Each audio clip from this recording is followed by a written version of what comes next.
Näitan sulle, kuidas valmistada tervislikku majoneesi lihtsalt. Selleks on sul vaja muna, sinepit, sidurinimahla, valgeveinijäädikat, soola, mett ja rissoõli.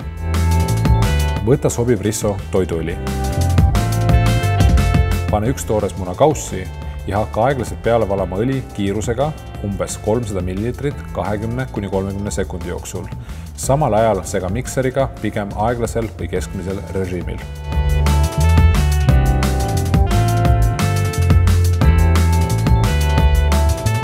Seiska mikser ja lisa teised koostisosad: sinep, värske pressitud sidrunimahl, valgeveinijäädikas, mesi, sool.